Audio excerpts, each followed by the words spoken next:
Olá pessoal, tudo bem? Então, nesse segundo vídeo, na segunda parte aí do capítulo 6, vamos ver agora como calcular o valor da corrente elétrica e os tipos de corrente elétrica que nós temos na eletricidade, tá certo? Em seguida, vocês farão os primeiros problemas propostos aí do nosso livro. Então, vamos lá.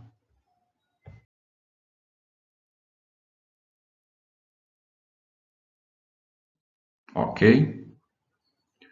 Bom, agora vamos então tratar da parte numérica da corrente elétrica, né? A intensidade da corrente elétrica. Então, primeiro, vamos considerar aqui, vamos imaginar um condutor elétrico, tá? Claro, um fragmento de um condutor elétrico metálico aí, do qual nós precisamos destacar uma área de secção transversal. O que é uma área de secção transversal? É como se a gente fizesse um corte perpendicular ao fio e colocássemos aí um contador de cargas elétricas, ou seja, nós vamos contar quantas cargas passam por essa área, né, no decorrer do tempo. É assim que é medido a intensidade da corrente elétrica, quanto de carga flui através do condutor no passar do tempo. Por exemplo, né, vamos tabelar aqui essas cargas, um exemplo bem simbólico mesmo, né? Porque quando se fala em corrente elétrica, se fala num número bem alto de elétrons passando no condutor metálico. Mas aqui nós vamos simbolizar, né? A carga elementar, né? Lembrando, do elétron 1,6 vezes 10 a menos 19 coulomb, né? Claro, uma carga negativa, mas vamos pensar só no módulo aqui. E aí, nessa primeira situação, imagine um elétron passando por essa secção aqui, né? Então você faz a contagem, passou um elétron, quanto de carga passou por ali? Um elétron passou essa carga então de 1,6 vezes 10 a menos 19 coulomb. Se passarem dois elétrons, né? Ao passar dois elétrons na seção, nós teremos uma carga total passando de 3,2 vezes 10 a menos 19 e assim sucessivamente. Passou 3 elétrons, 3 vezes a carga elementar, 4,8 vezes 10 a menos 19. Então, a intensidade da corrente ela começa a sua mensuração a partir do número de cargas passando por um ponto de observação. Então, essa área de secção transversal seria um ponto de observação aí para fazermos a contagem dessas cargas, ok? Partindo desse princípio aí da contagem, né, do número de elétrons que passa por um determinado ponto aí do nosso condutor, nós temos o valor da corrente como sendo a carga total, né, aquele valor tabelado lá de 1, 2, 3 elétrons ou N elétrons, né? Então, a carga total é N elétrons vezes o valor individual, vezes 1,6, dividido pelo tempo. Quanto tempo levou para esse número de cargas passarem naquele ponto de observação. Tá? Lembrando mais uma vez, né, a carga total, o número de elétrons, vezes a carga elementar. A unidade de medida da corrente. Lembra aí que nos slides anteriores, toda hora eu falava em amperagem alta, né? É meio automático isso. Por quê? Porque a unidade de medida de corrente é o ampere. Tá? Ampere é o sobrenome do físico que estudou a corrente. Agora me falhou o primeiro nome dele. Mas, enfim, essa combinação, né, que foi chamada de ampere, então, é a combinação da carga pelo tempo, ou seja, a carga medida em coulomb e o tempo medido em segundos. Então, ampere é coulomb por segundo.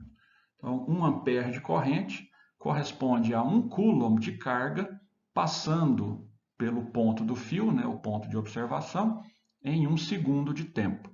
Então, se por 1 segundo passar um volume de carga aqui de 1 coulomb, então significa que a corrente é de 1 ampere, tá certo? Então, assim é que calculamos o valor da corrente elétrica, beleza?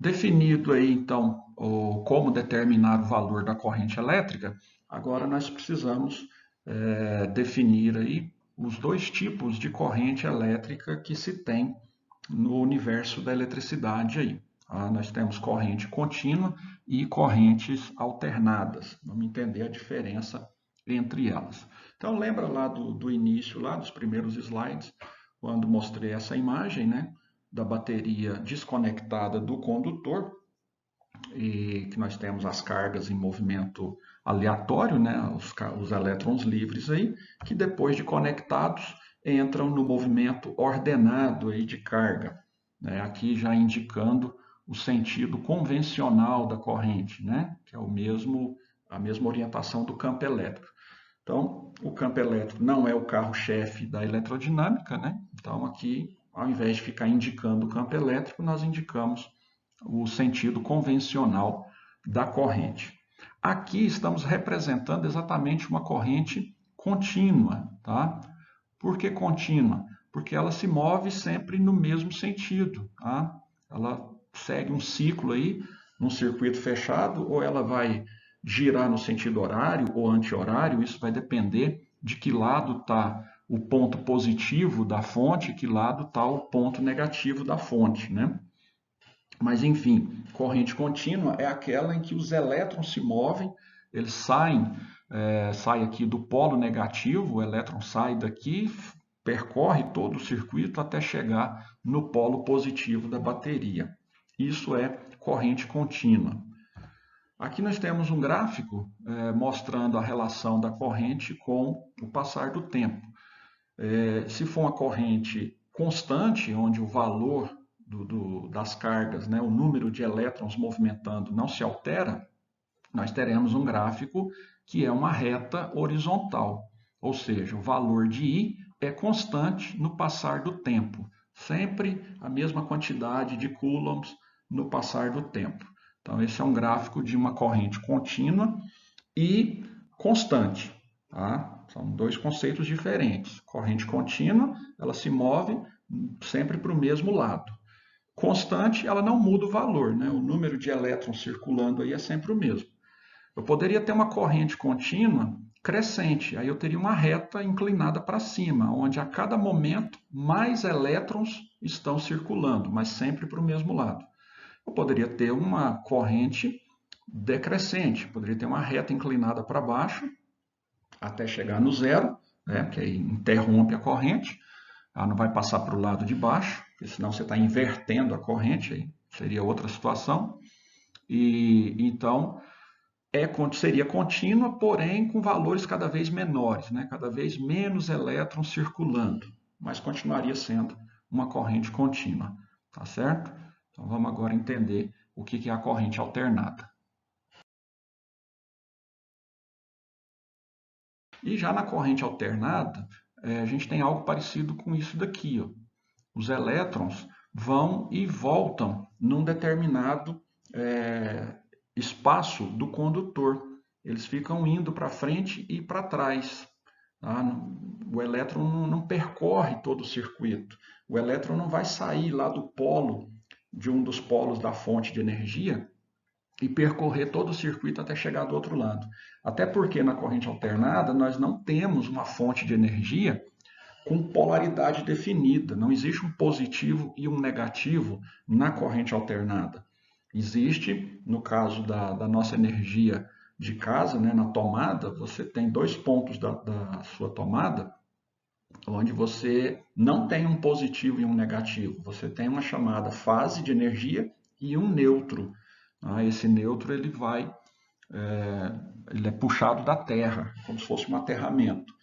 E aí você tem uma fase de energia. Então você tem uma fonte de energia. A energia vai fluir através do circuito, mas os elétrons não. Os elétrons vão ficar no movimento de vai e vem, tá? Simplesmente.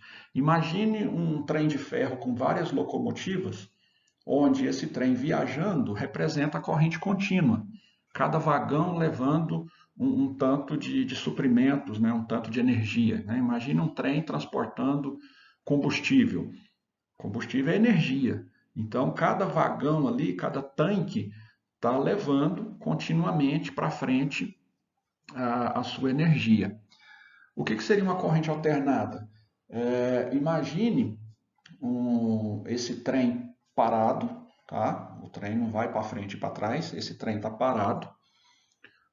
Cada vagão é um tanque de combustível, tá certo? Espero que estejam conseguindo imaginar a situação. O trem está parado, cada vagão é um tanque de combustível. Só o primeiro vagão é que está cheio de combustível, tá? Então ali está a fonte de energia. E entre cada vagão existem algumas pessoas, cada pessoa representando um elétron, tá? Então, no primeiro vagão, você está com um balde na mão. Tenta imaginar a situação. Você está no primeiro vagão, no primeiro tanque, com um balde na mão. Você enche o balde de combustível, leva até o segundo vagão e despeja nele. E aí você volta para o primeiro vagão com seu balde vazio. Enche novamente e leva para o segundo vagão e despeja nele. Você é o elétron, exatamente como essa imagem aí.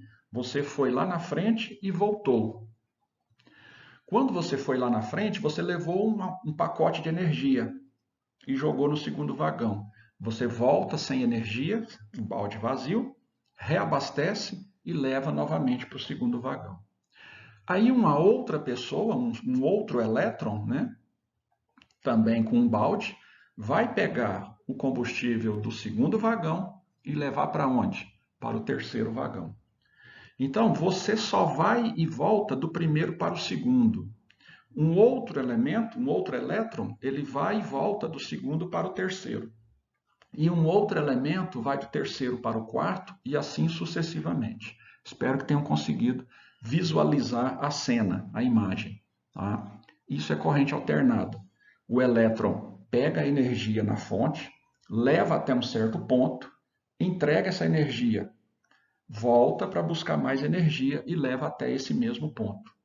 Nesse ponto, vamos supor que ao invés de você despejar o seu balde de combustível no outro tanque, você despeje no balde do segundo companheiro. Ele está lá esperando, você chega, despeja o combustível no balde dele, ele leva até um certo ponto e despeja para o terceiro companheiro, que vai para o quarto, para o quinto e assim sucessivamente. Isso é corrente alternada. Lembra lá no começo que eu falei, os elétrons são portadores de carga, são portadores de energia, eles que transportam a energia. Então, existem duas opções. Você poderia pegar o seu balde e viajar toda a estrada carregando esse balde, então você seria corrente contínua, ou você vai até um certo ponto, transfere para alguém e volta. Que aí você não precisa andar tanto, né? E você consegue toda hora reabastecer e mandar mais energia para frente. Beleza? E aí, no gráfico, né, que no anterior a gente tinha um valor contínuo lá da corrente, que poderia ser crescente ou decrescente, mas era um valor contínuo, né? Aqui nós temos o valor alternado, inclusive passando para o lado negativo. Ó. Justamente esse momento que o elétron volta, ele está do lado negativo aqui do valor, porque você pensar na corrente positiva, o elétron está indo para um lado. Corrente negativa, ele está indo para o outro lado. Então, isso é chamada corrente alternada. Tá? O gráfico tem essa forma senoidal aqui, ó, baseado no seno mesmo. Quando você faz o gráfico do seno, ele forma exatamente essa onda aqui, esse sobe e desce. Tá certo? O que mais poderíamos falar disso? A energia da sua casa é corrente alternada. A tomada das casas funciona com corrente alternada. A energia que é gerada lá na usina hidrelétrica é na forma de corrente alternada. Corrente contínua, somente fontes de baixa tensão. Bateria do carro, que é 12 volts, a bateria do seu celular, que é 4,7 volts, né, mais ou menos, 4,6, 4,7. O carregador do seu celular, que é de 5 volts, e qualquer outro equipamento, né, a bateria do notebook, que depende do modelo, é de 19 volts, de 20, de 24 volts. Isso tudo é corrente contínua, tem positivo e negativo definido na bateria. Falou em bateria, é corrente contínua, tá certo? falou em geração de energia por eletromagnetismo, que a gente vai ver mais para frente, é corrente alternada. Beleza, gente? Então, está definido aí os dois tipos de corrente.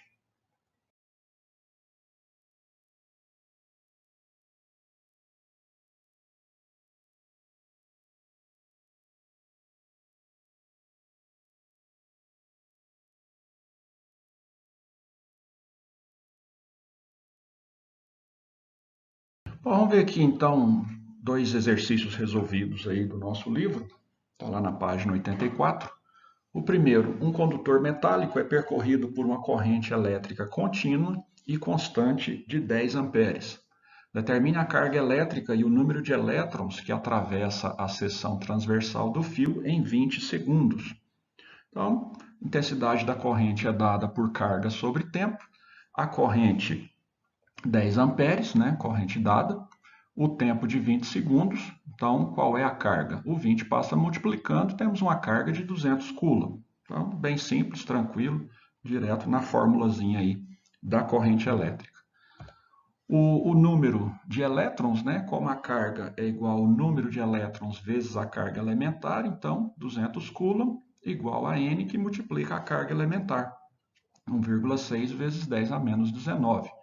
Esse valor passa dividindo, então, N igual a 200 dividido por 1,6 vezes 10 a menos 19, né, que vai dar 125 vezes 10 a 19, ou, passando para a notação científica, 1,25 vezes 10 a 21 elétrons. Também bem simples, bem tranquilo aí, né? O gráfico ao lado mostra a intensidade de corrente que atravessa um fio condutor em função do tempo. Então, lembra lá que nós temos uma corrente que é crescente, ela começa em 40 miliamperes, tem que prestar atenção nos gráficos aí por causa das unidades, começa em 40 miliamperes e após 8 segundos ela está em 80 miliamperes. É uma corrente contínua, né? Por quê? Porque ela está só do lado positivo aí do gráfico, e se ela fosse alternada, ela teria aquele formato de onda, né? Aquele formato curvo lá da senoide.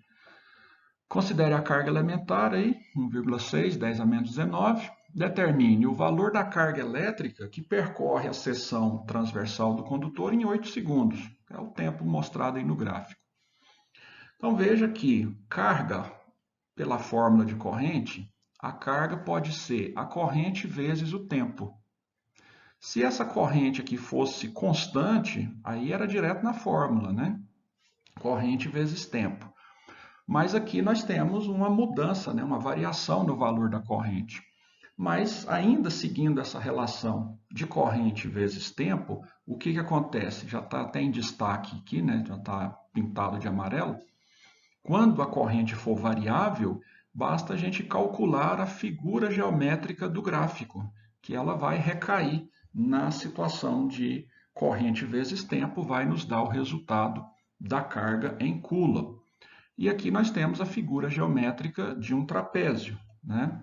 Então, a área do trapézio aí representa numericamente a carga, nesse intervalo de 8 segundos, né? A área do trapézio, base maior mais base menor, vezes a altura, dividido por 2. Então, uma base mais a outra base, vezes a altura, dividido por 2. Uma das bases, 40, vezes 10 a menos 3, né? Tem que observar aqui, porque é miliampere. Mais a outra base, 80 vezes 10 a menos 3, vezes a altura, que é os 8 segundos, dividido por 2. Esse resultado aí, 0,48 coulomb. Tá? Esse cálculo aqui dá 0,48. Um detalhe, não sei se alguém aí costuma olhar esses exercícios resolvidos no livro. Tá? No livro ele cometeu um pequeno erro aí, no livro original.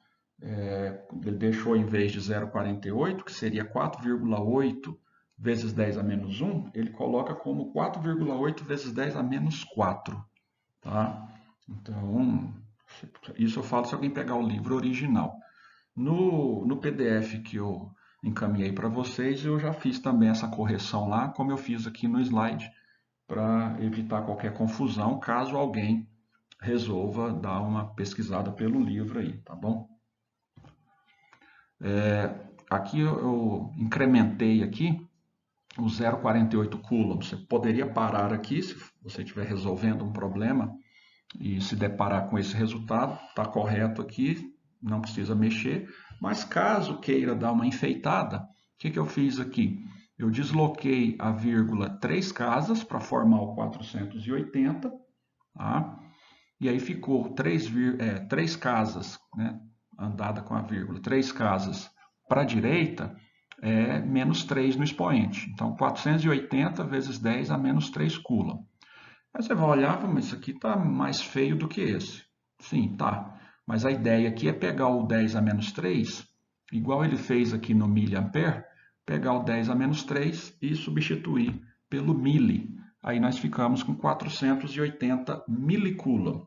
Tá? É uma forma bem comum de se escrever medidas de carga elétrica, aí, milicoulomb, microcoulomb, conforme a gente viu lá no começo do ano, né?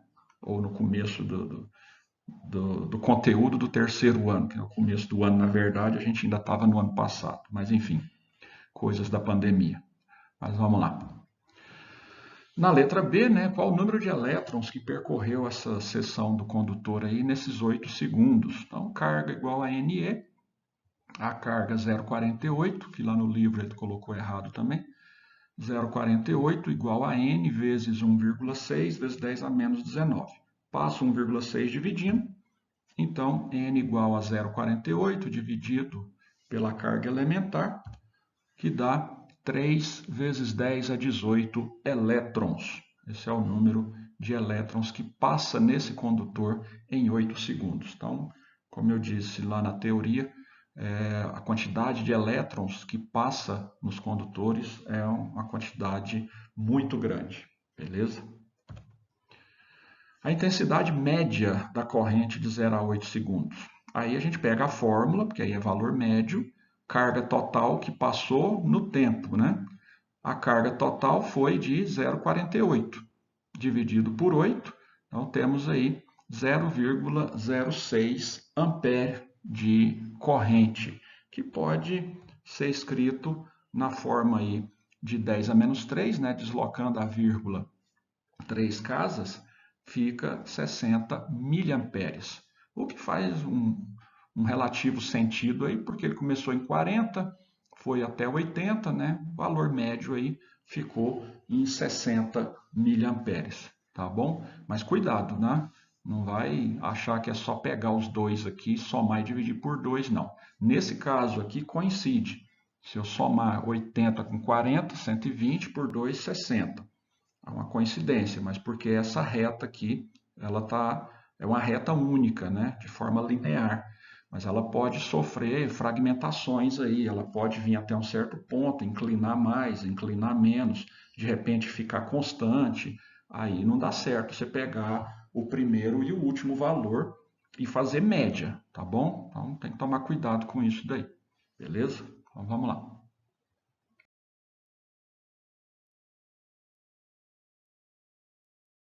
Muito bem, pessoal. Então, vou dar por encerrado esse vídeo. Ele não ficou tão longo, mas chegamos à metade do capítulo, onde agora proponho que façam os primeiros exercícios propostos aí do livro para colocar em prática o que foi falado até o momento. E em seguida, quando assistirem o terceiro vídeo, farão então o encerramento dos últimos problemas propostos do livro e o questionário avaliativo para o encerramento do módulo. Tá ok? Então, bons estudos. Precisando, é só nos chamar. Tchau, tchau.